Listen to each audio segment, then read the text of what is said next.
يا الله يا رحمن يا رحيم يا كريم. الحمد لله رب العالمين، والصلاة والسلام على سيد المرسلين محمد وعلى آله وأصحابه أجمعين، أما بعد. أعوذ بالله من الشيطان الرجيم، بسم الله الرحمن الرحيم. قل إن كنتم تحبون الله فاتبعوني يحببكم الله ويغفر لكم ذنوبكم والله غفور رحيم. وقال الله تعالى: قل أطيعوا الله وأطيعوا الرسول فإن تولوا فإن الله لا يحب الكافرين. صدق الله العظيم. وعن أنس رضي الله عنه قال: قال النبي صلى الله عليه وسلم: لا يؤمن أحدكم حتى أكون أحب إليه من والده وولده والناس أجمعين، أو كما قال عليه الصلاة والسلام.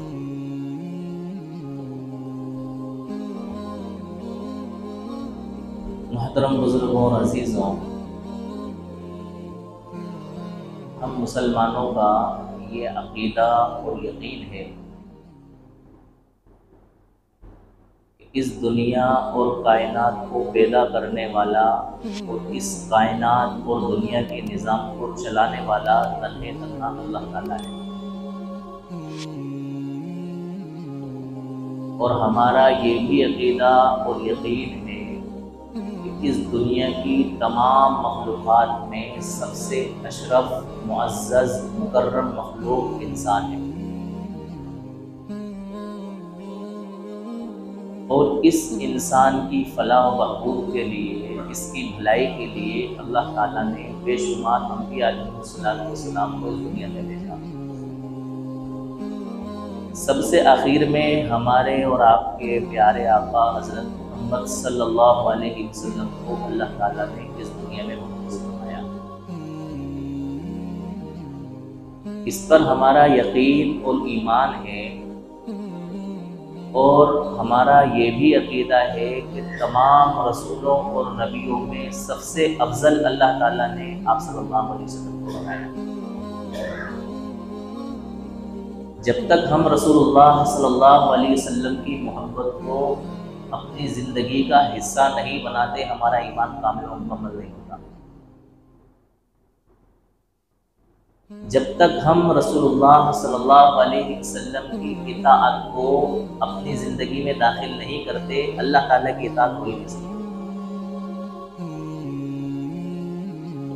جب تک ہم اللہ کے رسول صلی اللہ علیہ وسلم کی اتباع نہیں کرتے، اللہ تعالیٰ کے بتائے ہوئے طریقوں کی اتباع ہو ہی نہیں سکتی۔ خلاصہ یہ نکلا کہ رسول اللہ صلی اللہ علیہ وسلم کی اطاعت، آپ کی اتباع، آپ کی محبت اللہ تعالیٰ کی اطاعت ہے، اللہ تعالیٰ کی اتباع ہے، اور اللہ تعالیٰ سے محبت۔ اللہ کے رسول صلی اللہ علیہ وسلم کو ان چیزوں میں شامل اور داخل کیے بغیر انسان کا تعلق اللہ تعالیٰ سے ناقص اور ادھورا ہے۔ تو ہمارا یہ ایمانی تقاضا ہے کہ ہمیں رسول اللہ صلی اللہ علیہ وسلم سے اس دنیا میں کائنات کی ہر چیز سے زیادہ محبت ہونا چاہیے۔ اگر ہمیں اللہ کے رسول صلی اللہ علیہ وسلم کی ذات اقدس سے زیادہ کسی اور چیز سے محبت ہے تو پھر ہمارا ایمان کمزور ہے، ہمارا ایمان کامل نہیں، مکمل نہیں۔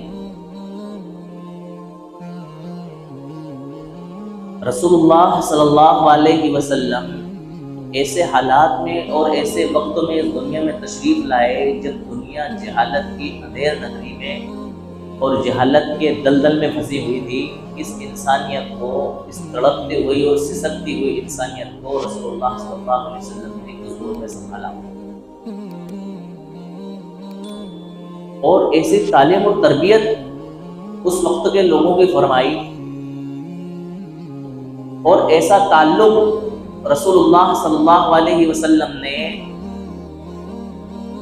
ان لوگوں سے اپنا بنایا، اور اللہ تعالیٰ نے ان صحابہ میں ایسی محبت رسول اللہ صلی اللہ علیہ وسلم کی پیدا فرمائی کہ وہ ہر چیز رسول اللہ صلی اللہ علیہ وسلم پر نچھاور اور قربان کرنے کے لیے تیار ہے۔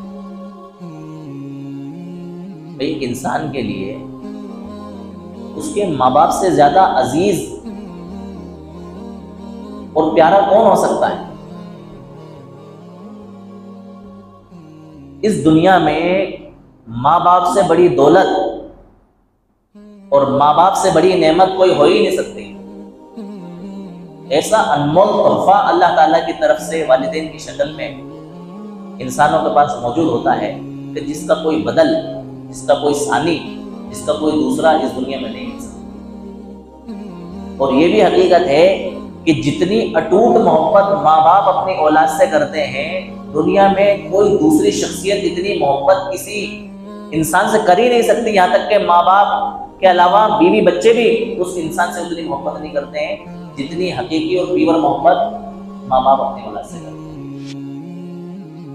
یہ اس کائنات کی حقیقت اور سچائی ہے۔ آپ نے سنا ہوگا کہ صحابہ کرام جگہ جگہ کہتے اللہ کے رسول میرے ماں باپ آپ پر قربان۔ کیا فرماتے؟ میرے ماں باپ آپ پر قربان۔ مطلب آپ ہمیں اتنے محبوب ہیں کہ اگر ہمیں اپنے ماں باپ کی قربانی پیش کرنے کی ضرورت پیش آئے آپ کی محبت میں، تو ہم اس کو بھی کرنے کو تیار ہیں۔ بتاؤ اس سے بڑی محبت کیا ہو سکتی ہے؟ جتنی محبت رسول اللہ صلی اللہ علیہ وسلم سے صحابہ نے اور آپ کی اتباع میں جو میراث میں آپ کے امتیوں کو محبت ملی ہوئی ہے، رسول اللہ صلی اللہ علیہ وسلم سے آپ کے صحابہ اور آپ کے امتی محبت کرتے ہیں۔ دنیا میں کوئی شخصیت، کوئی انسان ایسا آج تک نہ گزرا ہے، نہ قیامت تک ایسا انسان آئے گا جس سے اتنی اٹوٹ محبت لوگ کرتے ہیں۔ اس کی مثالیں ہمارے پاس موجود ہیں۔ ہمارا یہ عقیدہ ہے، یہ ایمان ہے کہ انبیاء علیہ السلام جتنے اللہ تعالیٰ نے اس دنیا میں بھیجے ہیں، ان کی تعظیم اور تکریم، ان کی عزت اور ان کا احترام، یہ ہمارے ایمان کا عقیدہ ہے۔ لیکن ان کی امتوں کے رویے ان انبیاء علیہ السلام کے ساتھ کیا تھے، اور ہمارے نبی صلی اللہ علیہ وسلم کے امتیوں کے رویے آپ صلی اللہ علیہ وسلم کے ساتھ کیا تھے اور کیا ہیں، ان کو ہم قرآن اور حدیث میں کی روشنی میں سمجھنے کی کوشش کرتے ہیں۔ جتنے نبی اس دنیا میں آئے تو ان نبی کو ماننے والے ان کے امتی کہلائے۔ حضرت موسیٰ علیہ السلام اس دنیا میں تشریف لائے، اللہ تعالیٰ کے بڑے جلیل القدر نبی ہیں۔ اللہ تعالیٰ نے آپ کے اوپر تورات نازل فرمائی، احکامات بھیجے۔ بنی اسرائیل آپ کی قوم تھی، اس قوم نے آپ کا اتباع کیا۔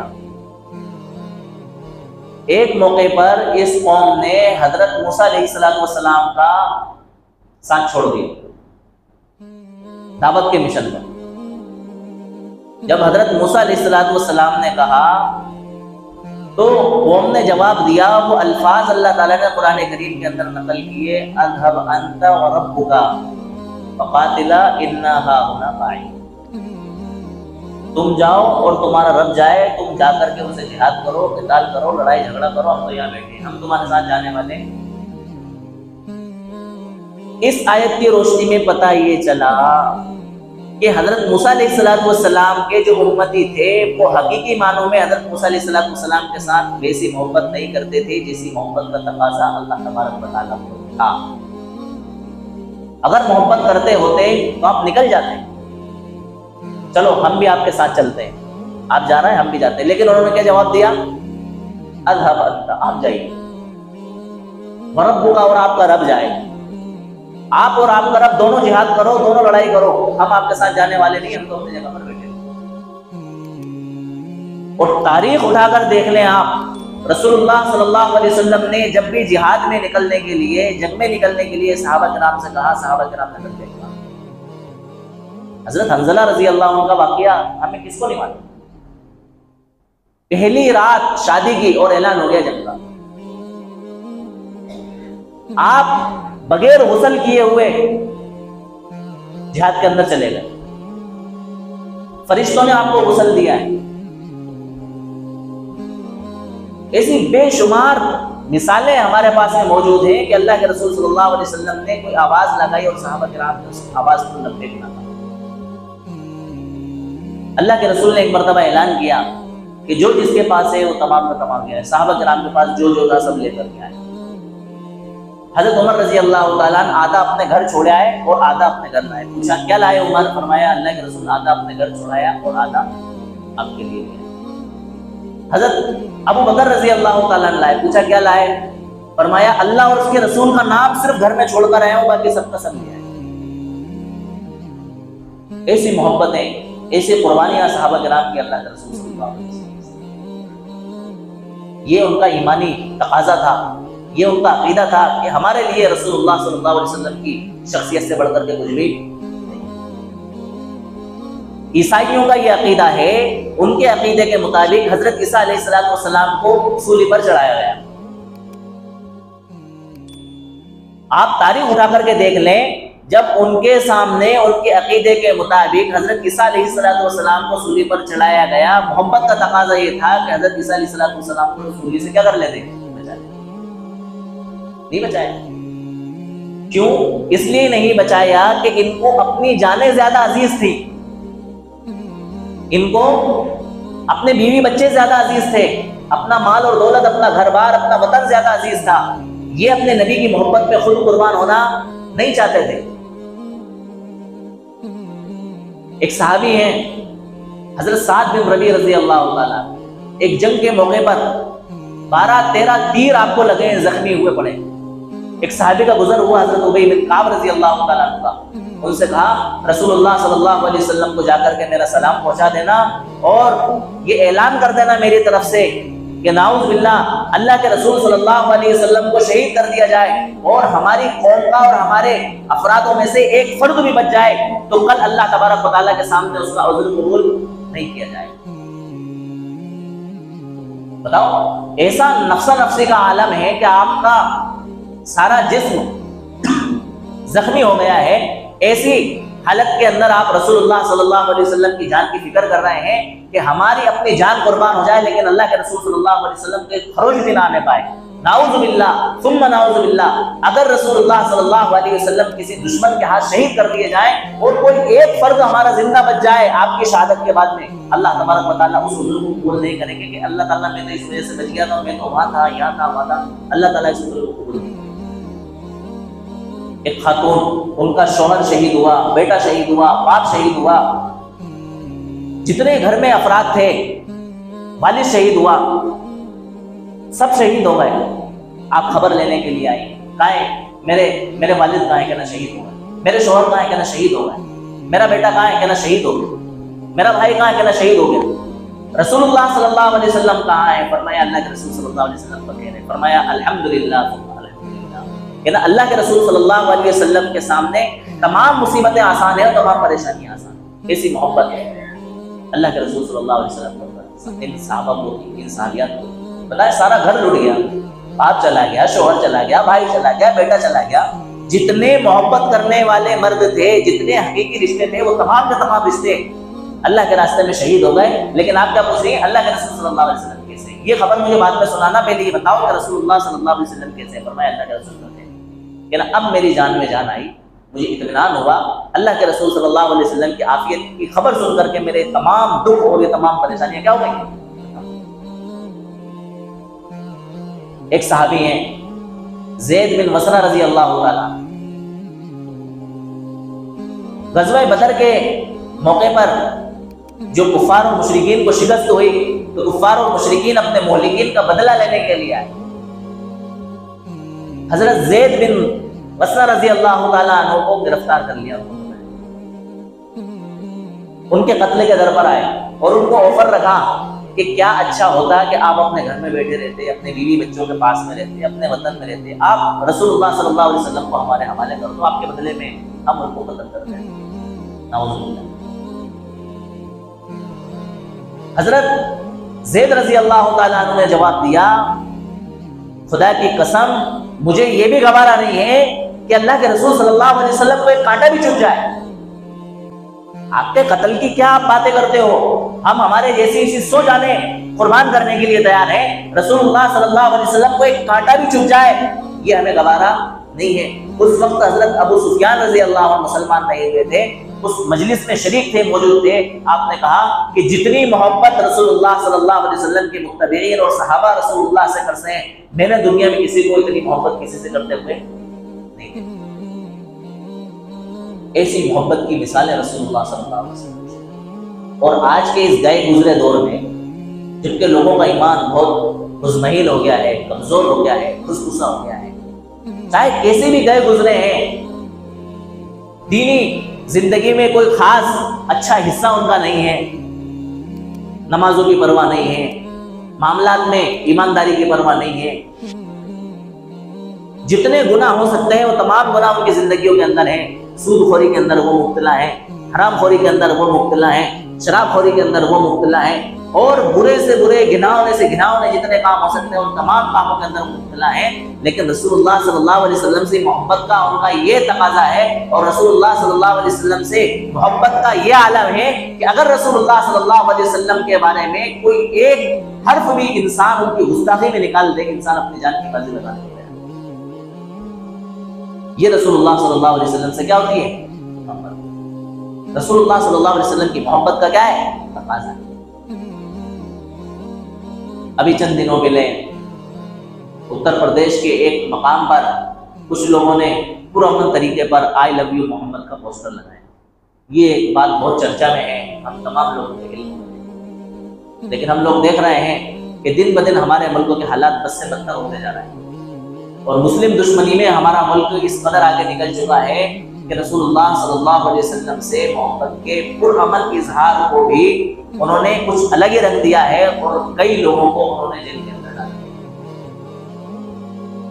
اس کے ذریعے وہ مسلمانوں کو دبانا چاہتے ہیں، مسلمانوں کے شاعر کو دبانا چاہتے ہیں، مسلمانوں کے حوصلوں کو پست کرنا چاہتے ہیں، مسلمانوں کو بزدل اور کمزور بنانا چاہتے ہیں۔ لیکن شاید انہوں نے یہ تماشا بھی دیکھ لیا کہ یہ مسلمان اپنے رسول صلی اللہ علیہ وسلم کی محبت میں کسی بھی طرح پیچھے ہٹنے کو تیار نہیں ہے۔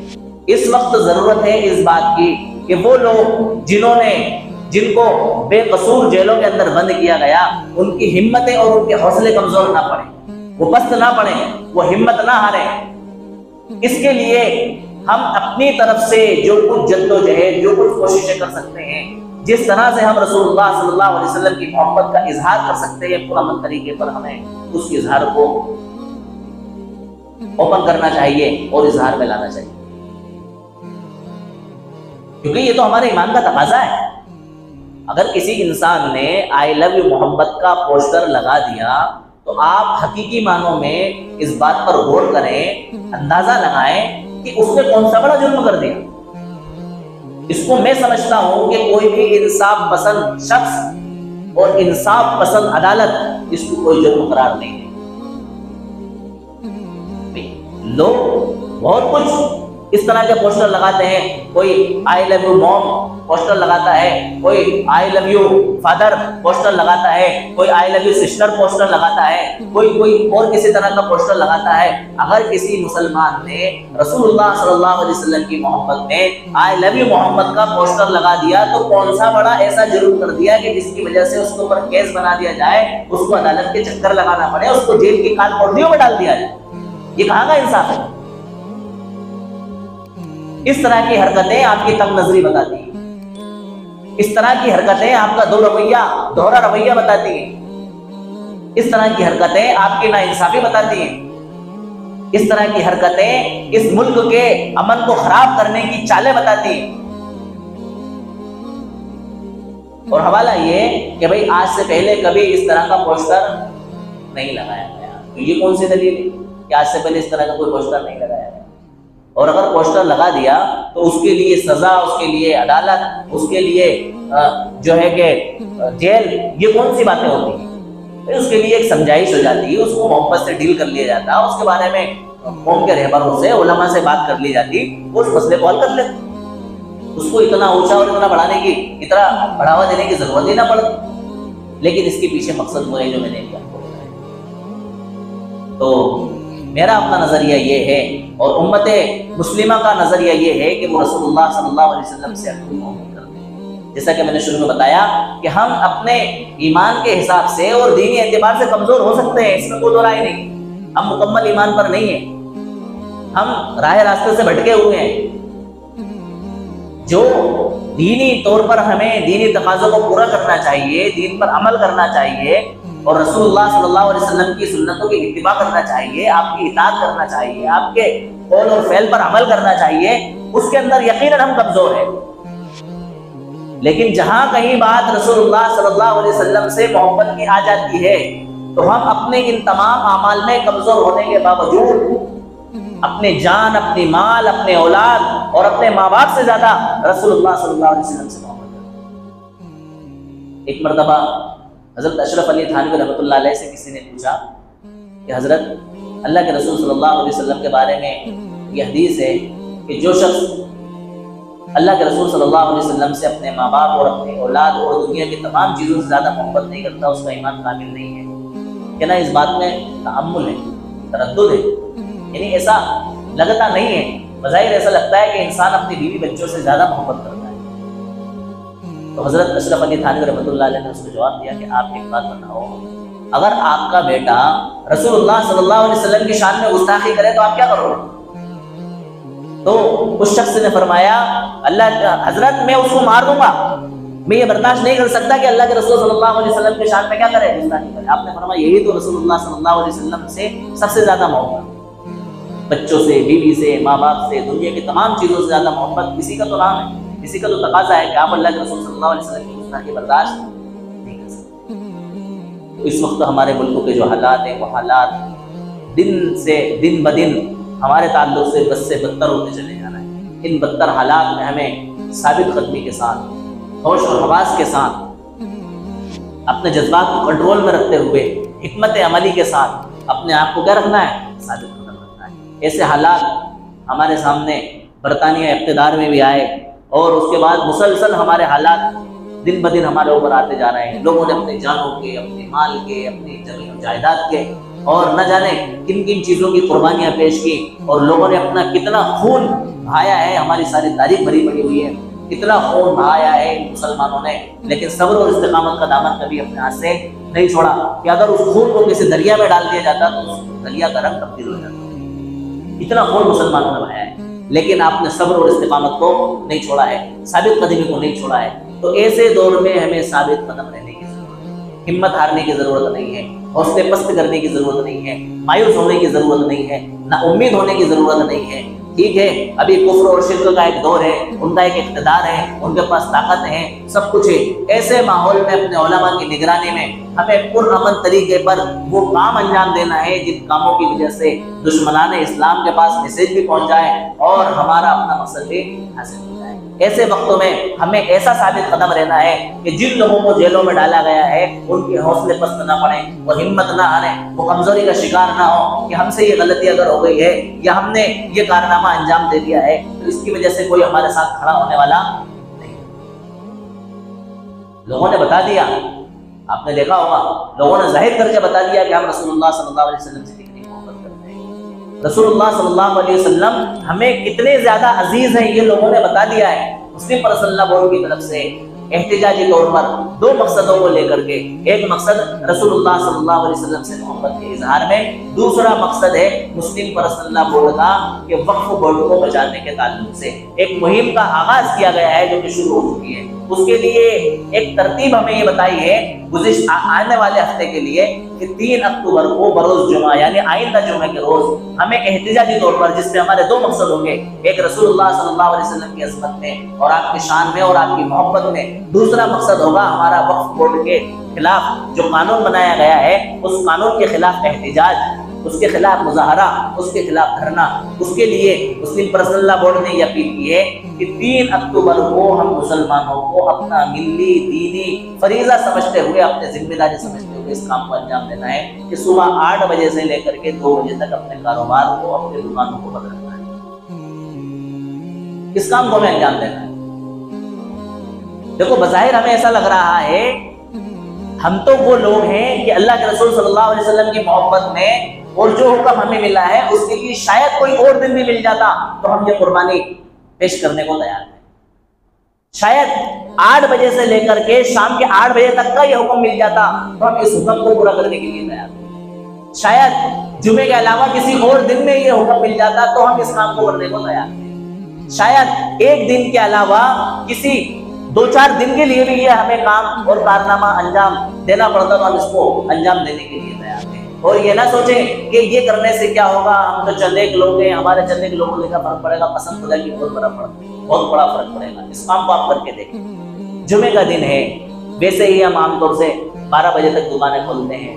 جمعے کا دن ہے، نہانے دھونے میں تیاری کرتے ہیں۔ عام طور سے ہم مسلمانوں کا یہ ایک نظریہ ہے اور ایک ہمارا یہ رواج چلا آ رہا ہے کہ جمعے کے دن عام طور سے جمعے کی نماز فارغ ہوگی کیا کرتے ہیں، کاروبار شروع کرتے ہیں۔ تو 3 اکتوبر کو ہم جمعے کے بعد 2 بجے کے بعد اپنے کاروبار کو کیا کریں گے، شروع کریں گے۔ اگر ہم غور کریں تو ہمیں صرف 2 گھنٹے اپنے کاروبار کو کم کرنا پڑا ہے، بند کرنا پڑا ہے۔ کتنے گھنٹے؟ 2 گھنٹے۔ بھائی نماز پڑھیں گے، کھانا وانا کھائیں گے۔ میں سمجھتا ہوں اگر اس ترتیب سے بھی ہم اول وقت کے اندر اگر نماز پڑھنے والے ہیں تو میں سمجھتا ہوں کہ 1 گھنٹے کا بھی ہمارا نقصان نہیں، اور اگر ہے تو ہو جائے، اگر نقصان ہونا ہو تو ہو جائے۔ رسول اللہ صلی اللہ علیہ وسلم کی محبت میں ہمیں یہ نقصان برداشت ہے، اور مسلم پرسنل لا بورڈ کے حکم پر وقف بورڈ کی بچاؤ مہم کے تحت ہمیں اپنا یہ نقصان کیا ہے، برداشت ہے۔ تو ہم یہ کوشش کریں گے کہ انشاءاللہ آئندہ ہفتے یعنی جمعے کے دن 3 اکتوبر کو صبح 8 بجے سے لے کر 2 بجے تک وقت کی ہمیں پابندی کرنا ہے۔ یہ نہیں سوچنا ہے کہ اب 2 بج گئے ہیں تو ہمیں دکان نہیں کھولنا، نہیں، 2 بجے ہمیں دکان کھولنا ہے۔ اس لیے کھولنا ہے کہ ان لوگوں کے دماغ میں یہ میسج جائے گا کہ یہ مسلم پرسنل لا کی بات کو کس طرح سے حرف بحرف لیتے ہیں، کتنا عمل کرتے ہیں۔ کہ دکان بند کرنے کا حکم ملا تو دکان بند کر دی، جس ٹائم دکان کھولنے کا حکم ملا اس ٹائم پہ دکان کھول دی۔ یہ نہیں سوچنا ہے کہ یار اب ہم نے احتجاج کیا ہے 2 بجے تک دکان بند کر دی تو ٹھیک ہے پورا دن بند رہنے دو، کوئی فرق پڑتا نہیں۔ 2 بجے کھولنا ہے مطلب کھولنا ہے۔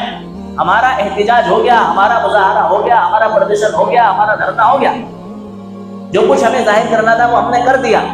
2 بجے بعد ہمیں ہر حال میں دکان کھولنا ہے، گراہک آئے نہ آئے، ہم چاہے خاموش بیٹھے رہیں، یوں ہی بیٹھے رہیں، لیکن ہمیں دکان کھولنا ہے اور اپنے کاروبار کو شروع کرنا ہے، جو کاروبار ہم کرتے ہیں۔ اور اس میں مسلم پرسنل لا کی طرف سے یہ بھی ہدایت آئی ہے کہ میڈیکل اسٹور اور دواخانے ہمیں نہیں بند کرنا ہے۔ تو جو لوگ میڈیکل چلاتے ہیں یا جن کی میڈیکل کی دکان ہے یا جو دواخانہ چلاتے ہیں، ڈاکٹری کا کام کرتے ہیں، ان کو یہ سوچ کر کے اپنا کاروبار بند نہیں کرنا ہے کہ بھائی مسلم پرسنل لا کی طرف سے احتجاج کا اعلان ہے تو چلو میں بھی اپنی طرف سے یہ کوشش کر دیتا ہوں۔ نہیں، ہمارا احتجاج اسی وقت کامیاب ہوگا جب ہم مسلم پرسنل لا کے بتائے ہوئے طریقے کے مطابق احتجاج کریں گے۔ جن لوگوں کو دکان کھولنے کے لیے کہا گیا ہے وہ دکان کھولیں گے، جن لوگوں کو دکان کھولنے کے لیے نہیں کہا گیا ہے وہ دکان نہیں کھولیں گے۔ جتنے بجے سے دکان بند کرنے کو کہا گیا ہے اتنے بجے دکان بند کریں گے، اور جتنے بجے دکان کھولنے کو کہا گیا ہے اتنے بجے دکان کھولیں گے، تاکہ مسلم پرسنل لا کی جو سوچ ہے اس کا جو ایک نظریہ ہے وہ نظریہ ہو بہو ان لوگوں سے جا کر کے ٹچ ہو جو لوگ اس کے خلاف کام کر رہے ہیں، وقف بورڈ کے خلاف کام کر رہے ہیں، یا جنہوں نے رسول اللہ صلی اللہ علیہ وسلم کے خلاف اس طرح کا جو ہے کیس دائر کیا ہے، اللہ کے رسول صلی اللہ علیہ وسلم کی محبت کرنے والے لوگوں کے خلاف ان کو جیلوں کے اندر بند کیا ہے، ان کے پاس ایک میسج جائے، ان کو ایک فرق پڑے کہ یہ لوگ اپنے علماء کی اور اپنی تنظیموں کی کتنی بات مانتے ہیں، ان کی کتنی قدر کرتے ہیں، ان کے کہنے کے مطابق کس طرح سے چلتے ہیں۔ تو مجھے امید ہے کہ انشاءاللہ ہم تمام باتوں پر کیا کریں گے، عمل کریں گے۔ آج کی تقریر کا خلاصہ یہ نکلا کہ رسول اللہ صلی اللہ علیہ وسلم ہمارے لیے اس کائنات میں تمام چیزوں سے بڑھ کر کے، ساری کائنات مٹ جائے، ساری کائنات ختم ہو جائے اور ساری کائنات کو ہمیں آپ کی محبت میں قربان کرنا پڑے اور اس کا بلیدان دینا پڑے، ہم اس کے لیے تیار ہیں، لیکن رسول اللہ صلی اللہ علیہ وسلم کی محبت ہمارے اپنے دل و دماغ سے کسی بھی صورت میں نہیں نکل سکتی۔ تو دلوں کا تعلق ہے بھائی، دلوں کے تعلق میں کوئی انسان انٹرفیئر نہیں کر سکتا، کوئی دخل اندازی نہیں دے سکتا۔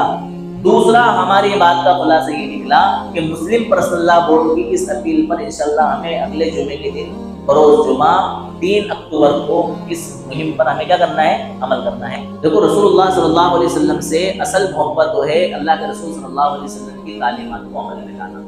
اس کے 3 جزء، ایک ہے اتباع سنت، ان کو شارٹ کٹ میں کر کے چلتا ہوں، 3 منٹ کے اندر مجھے باتیں نپٹانا ہے انشاءاللہ۔ 3 باتیں ہیں، تینوں باتوں کو 3 منٹ کے اندر نپٹانا ہے۔ اتباع سنت، رسول اللہ صلی اللہ علیہ وسلم کی اتباع، یعنی آپ کے کیا طور اور طریقے تھے معاشرتی لحاظ سے، اخلاقی لحاظ سے، معاملاتی لحاظ سے، کاروباری لحاظ سے، تجارتی لحاظ سے، ہر فیلڈ میں رسول اللہ صلی اللہ علیہ وسلم کی سیرت، رسول اللہ صلی اللہ علیہ وسلم کی سنت کو، اس میں بے شمار مرتبہ آپ لوگوں کے سامنے گفتگو کروں گا۔ تو ہر جگہ ہم اللہ کے رسول صلی اللہ علیہ وسلم کی سنت کی اتباع کریں۔ جیسے میں مثال کے طور پر سمجھاتا ہوں، ہم لوگ نماز پڑھنے کے لیے آتے ہیں، بھائی لا علم میں ہمیں پتہ نہیں رہتا ہے کہ ہم نے مسجد کے اندر کون سا پیر داخل کرا۔ رسول اللہ صلی اللہ علیہ وسلم کی سنت ہے کہ پہلے سیدھا پیر ہمیں مسجد کے اندر داخل کرنا ہے۔ مسجد سے نکلے تو ہمیں پتہ ہونا چاہیے کہ الٹا پیر، بایاں پیر ہمیں کیا کرنا ہے؟ باہر کرنا ہے۔ یہ رسول اللہ صلی اللہ علیہ وسلم کی سنت۔ بیت الخلاء میں داخل ہونا ہے، بایاں پیر داخل کرنا ہے، بیت الخلاء سے باہر نکلنا ہے، سیدھا پیر داخل کرنا ہے۔ یہ رسول اللہ صلی اللہ علیہ وسلم کی سنت ہے۔ وضو بنانے کے لیے بیٹھے تو وضو کی سنتیں ہیں، بسم اللہ پڑھ کے وضو شروع کرنا ہے، مسواک کرنا ہے، کلی کرنا ہے، ناک میں پانی ڈالنا ہے، 3 مرتبہ گھٹوں تک ہاتھ دھونا ہے، 3 مرتبہ چہرہ دھونا ہے، وغیرہ وغیرہ، یہ تمام سنت۔ تو رسول اللہ صلی اللہ علیہ وسلم کی ہر سنت کو جس فیلڈ میں تو 24 گھنٹے کی زندگی ہمارے ساتھ گزری ہوئی ہے، جس کام کو ہم کر رہے ہیں اس میں رسول اللہ صلی اللہ علیہ وسلم کی سنت کو ڈھونڈے تلاش میں رسول اللہ کا۔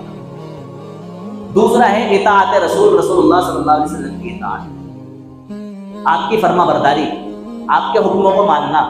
آپ کے حکموں کو مانیں گے تو اتباع سنت ایٹومیٹکلی ہو جائے گا، آپ کی سنتوں کو پورا بن جائے گا۔ آپ کی اطاعت اللہ تبارک و تعالیٰ کی اطاعت، اگر آپ کی اطاعت نہیں کر رہے ہیں تو اللہ تعالیٰ کی اطاعت بھی ہم نہیں کر رہے ہیں، اور ہم اپنی محبت کے اندر جھوٹے ہیں۔ اگر ہم رسول اللہ صلی اللہ علیہ وسلم سے اطاعت اور محبت کرتے ہیں تو آپ کی اطاعت ہمیں کرنا پڑے گی۔ ہم اطاعت نہیں کرتے تو اپنی محبت میں جھوٹے ہیں۔ جیسے فرض کریں، اس کی مثال میں دیتا ہوں شارٹ کٹ میں، ایک انسان یہ کہتا ہے کہ میں اپنے ماں باپ سے محبت کرتا ہوں، لیکن ان کے کھانے پینے کا، ان کی دوائی کا، ان کی صحت اور تندرستی کا دھیان اور خیال نہیں رکھتا۔ تو یہ انسان بتاؤ اپنی ماں باپ سے محبت کرنے میں سچا ہے یا جھوٹا؟ جھوٹا ہے۔ محبت کا تقاضا یہ ہے کہ ان کی خدمت کرے، محبت کا تقاضا ہے کہ ان کے دکھ اور بیماری کا خیال رکھے۔ تو رسول اللہ صلی اللہ علیہ وسلم سے محبت کا تقاضا یہ ہے کہ اللہ کے رسول صلی اللہ علیہ وسلم کی اطاعت کی جائے، ان کی فرما برداری کی جائے۔ تیسری چیز ہے اللہ کے رسول صلی اللہ علیہ وسلم کے ہر قول اور فعل پر عمل۔ آپ نے کیا فرمایا تو اس کے اوپر عمل کرنا، آپ نے کس سے منع کیا اس سے رک جانا، آپ نے کیا کر کے دکھایا اس پر عمل کرنا۔ آپ نے زندگی بھر داڑھی رکھی، آپ زندگی کے اندر داڑھی رکھنا۔ آپ نے زندگی میں کسی کو برا بھلا نہیں کہا، اپنی زندگی میں کسی کو برا بھلا نہیں کہا۔ ایسے بے شمار اعمال ہیں، اس کے اوپر خود ایک تقریر ہو سکتی ہے۔ یہ اسی ٹاپک کا موضوع ہے، لیکن میں نے اس کو ٹائم کی قلت کی وجہ سے چھوڑ دیا۔ اللہ تعالیٰ ہم سب کو عمل کی توفیق نصیب فرمائے۔ آخر دعوانا الحمدللہ رب العالمین۔